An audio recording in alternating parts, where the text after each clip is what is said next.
Hey everybody, welcome to A Better Way to Heal, and I'm so happy that you're here.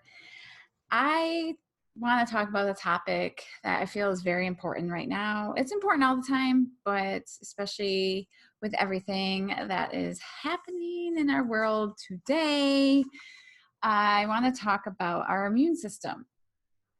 And I want to talk about something that is not maybe it's clear about our immune system.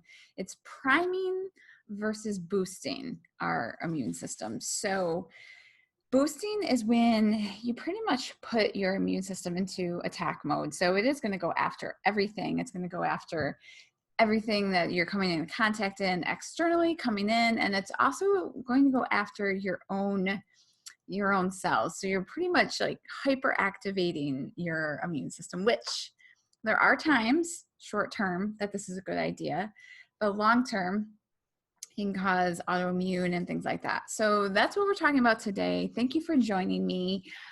I can't get over sometimes how awesome it is to be here with you on the audio podcast, or if you're watching me on YouTube and subscribing to my YouTube channel. So anyway, priming versus boosting. So I'm going to go into that because honestly, until recently, that was kind of a confusing thing for me. I didn't fully understand it. I pretty much just turned one into the other, the same thing to me. But priming basically gets you, it's like when you're doing workouts and you're not really training for a certain event, but you're just training to be stronger, to be faster, have more endurance, whatever it is. And then boosting is like, oh, I'm doing the event. It's coming up. I got to crush it, right? Those last few weeks, you feel like sometimes you're making up for lost time and you get yourself ready to go. So priming helps you build the muscle that helps you to pay attention to things that are coming into your body. But it helps you to pay attention to stuff it needs to pay attention to, such as viruses, pathogens, bacteria, potential cancer cells, not just like the regular cells in your body. That's what sometimes will happen as we're boosting. So we want our bodies, our immune systems, to actually be able to ignore certain bacteria, like healthy bacteria that will take over our good gut cells and do some amazing work for us. So you want to keep your immune system humming along. It's pretty much like your car. You don't want to put too much power into the battery, right? Or the engine or whatever, and you're just going to blow it up. So some things that you've probably heard on the news quite a bit since all of this has been going on, especially if you're listening to it during our virus pandemic thing that's happening, you're hearing a lot about washing your hands. I'm a big proponent of washing your hands on a regular basis. Good hygiene is just a good idea. I'm not a big proponent of the hand sanitizers. If you're at an event, you're using one of the outdoor porta potties, that's your option. Okay. Those times, yes. But on a regular basis, it actually kills good bacteria. You have so much bacteria, so many viruses, so many things, funguses and everything all over your body, but they actually benefit you too. They actually keep you healthy. So when you're sanitizing things and sterilizing things too much, that's when issues happen. So washing your hands, stress, lower chronic stress, and do things like priming your immune system that helps to improve stress resilience. So stress resilience may be a new term that you're not as familiar with. Basically, it's your ability. It's not that you're never going to get stressed, because stress is part of life. It's what really, stress builds diamonds, right? So it keeps us alive. But it's being able to handle those stressful times and continue to thrive, right? Not letting it stop you. So we all deal with stress. It's how do we deal? How do we trudge through the good and the bad? Because there's good and bad stress. Improving your sleep quality. So improving your ability to get, quality sleep. I hear from people that I work with and that, follow the protocol, the supplement protocol that I work with them on.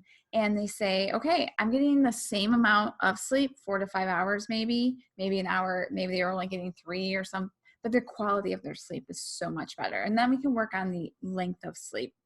But for some of these people, they haven't gotten a full cycle of REM sleep in years, and they can't figure out why they keep waking up exhausted. Essential nutrients. So, I'm big on eating healthy foods, plenty of water, but I am huge on supplementation. So I work with myself every day on this. I work with my clients. I work with people that just come to me for the supplements themselves. So you need to get those essential, I think I said that wrong, essential nutrients, your vitamins, your minerals, your phytonutrients. So those things that give fruits and vegetables their bright color. Amino acids. I get plenty of fiber, and the fiber that I use for myself and my clients is specifically for the strains of bacteria. So I'm going to put it out there when I'm talking about the Amari supplements that I use with my clients and use in my daily use. There is a system that is synergistically put together. So the fiber is specifically for the bacteria that we take. It feeds that bacteria. It helps with the immune system. It's priming the immune system. So plenty of water, of course. So your antioxidants, your vitamin D, and like I said, this whole line that I use, I can't say enough about it. And so if you've been following me for a while, I've been, I don't necessarily throw the name out there, but it is the line that I use. And if you want to know more, obviously you can reach out to me and follow me on my social media platforms. And here, this is where you are at. You can find all my information too.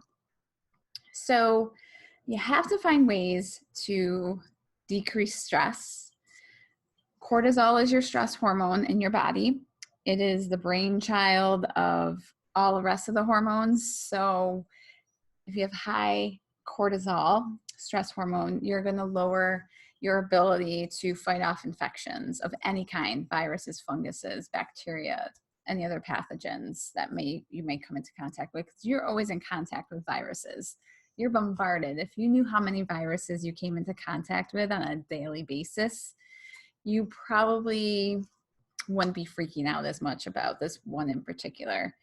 But anyway, getting back to cortisol, the stress hormone, it is actually catabolic. So it breaks things down. It breaks your system down. So that is why you hear so often that stress causes so much disease, so much sickness, because it's actually running down and lowering your body's ability to fight off things that you get in contact with.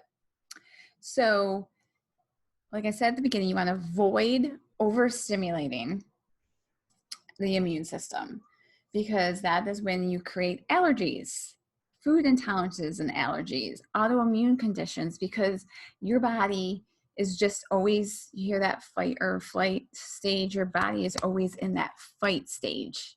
You have that high cortisol and your body is always like, I'm going to attack, I'm going to attack some more. So that's where you get the food, whatever you ingest. You hear people all the time, I have like 10 foods I can eat, and that's it. And that's all gut related. I haven't even mentioned that yet in this episode, but if you've listened to my previous episodes, the gut is your immune system. 70%, even as high as 90%, just like your hormones of your immune system, is in your guts. And your gut is where you metabolize your food, right? So it makes sense that it might show up as a food allergy. It can also show up as an allergy. So, you're reacting to the molds and the grasses and all the things that for a lot of people don't cause problems, but for some, it may. I just moved to San Antonio in November, and I kept getting warned by people, just wait till cedar season happens.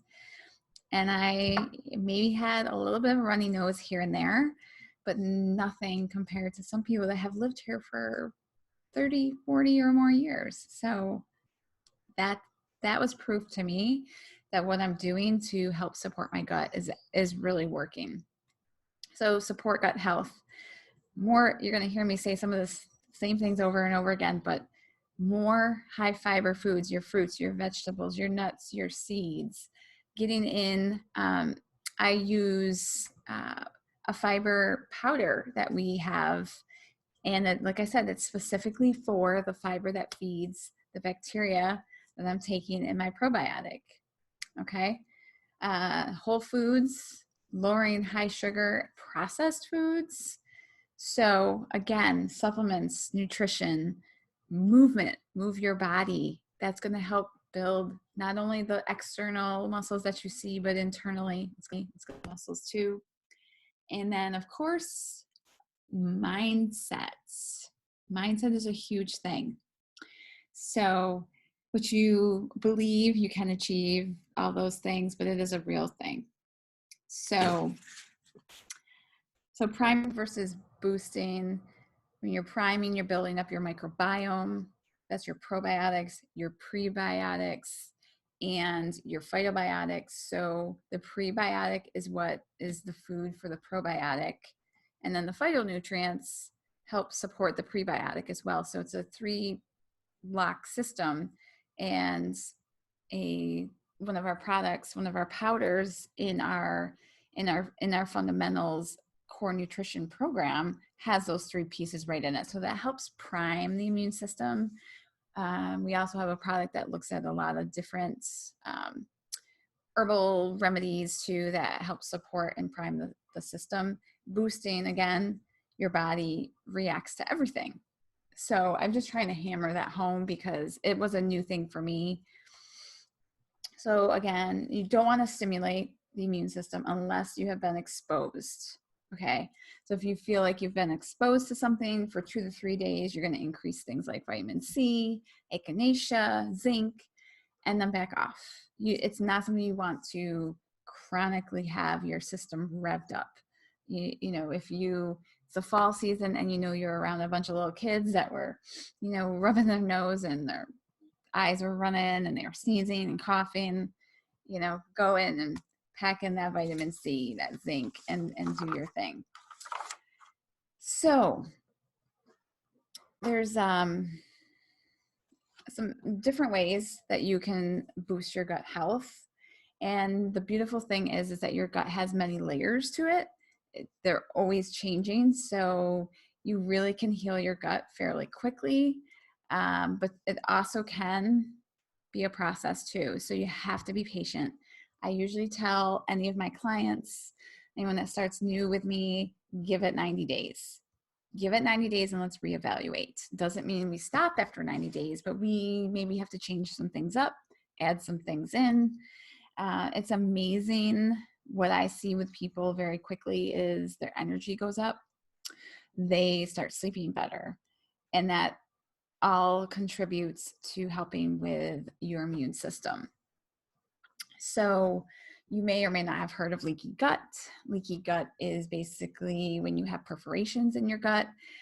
If you want to think of, they're called tight junctions, but if you're watching me, like my fingers are really close together, you can't really get through.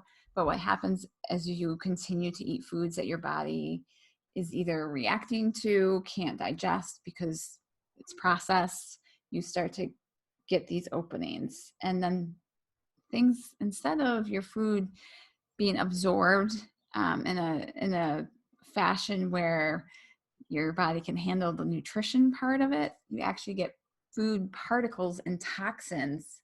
Because remember, this is your gut. You're breaking things down, goes back into your bloodstream. So that's when some crazy things happen. And that, again, get your immune system super revved up. So we see crazy autoimmune conditions. It can be things like rheumatoid arthritis. It can be things like lupus. it's going to cause a lot of inflammation. You have a lot of damage going on in your gut. So that's your immune system. So our goal here is to build that microbiome full of good bacteria, good bugs in your gut. You want to build the integrity of the gut. So you're going to work towards healing a leaky gut if you do indeed have one. And so eating more fiber actually helps to kind of calm things down, and also to continue to keep that microbiome in a good place. So in times like this, people ask, what should I be doing? And, you want to be eating healthy foods. You want to be shopping the exterior of your grocery store. You want to, be drinking plenty of water to flush out any toxins that you may have in your body, but also allow things to move in your body. So you're metabolizing food, you're getting the vitamins and minerals where they need to go, right? It's that same, feeling. It looks like a body of water, right? That you have a body of water that doesn't move. You see the gunk on top. And then you have this stream that's just constantly flowing and constantly moving, and it's clean. And you can drink from it potentially, right? So it's that same idea.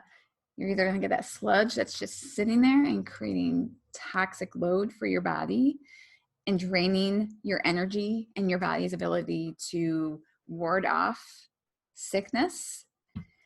Because some people want to know, well, why are people testing positive for certain viruses and they don't get sick? It's because their body, I think this is the most important idea, their body is like, oh, okay, but I know how to use this in a positive way, because we actually were created with viruses already here. We actually need viruses to survive, believe it or not. Like, they are in our DNA. And so we can live with them as long as we're keeping ourselves healthy, with a healthy immune system, lower stress, because stress is when the viruses release. So there's so much more I could get into about that. And there's also a thought that increased healthy bacteria actually increases the amount of short chain fatty acids that you have in your body, which helps lower cholesterol, which helps with heart disease. Fatty acids actually do help with inflammation. They're like, super great at helping keep cells stable. So it's an antioxidant of its own.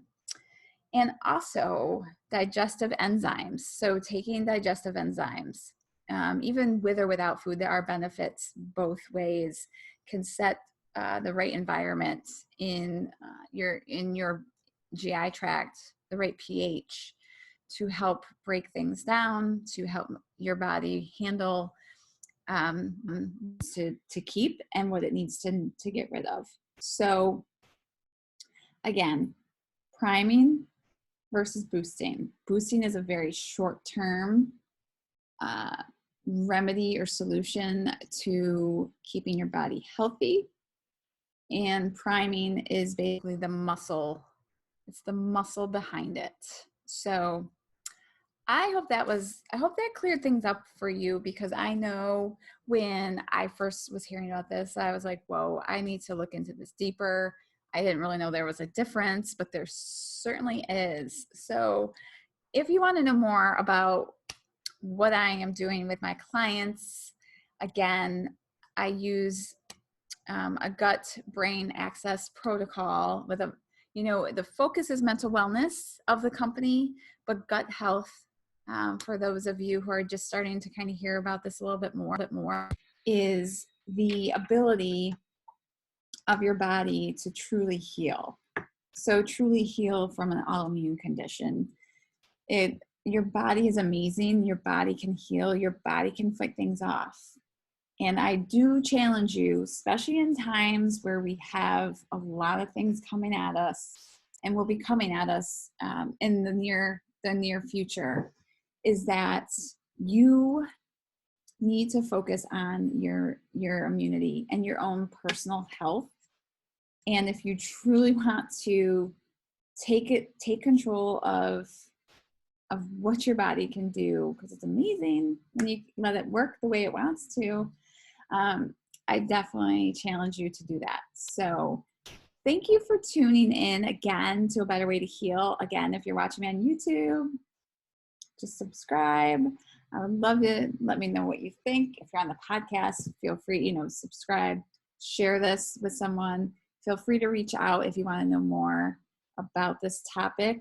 And yeah, I'm just so glad that I could share this with you. And until next time, be happy and be healthy. Hey, thank you so much for tuning into this episode of my YouTube channel. If you loved this episode, just click right here to subscribe, share it with a friend. Also, if you want to check out any of the other episodes of my season 2.0 of A Better Way to Heal, just click right here and you can do just that. So until next time, be happy, be healthy, and thank you for tuning in.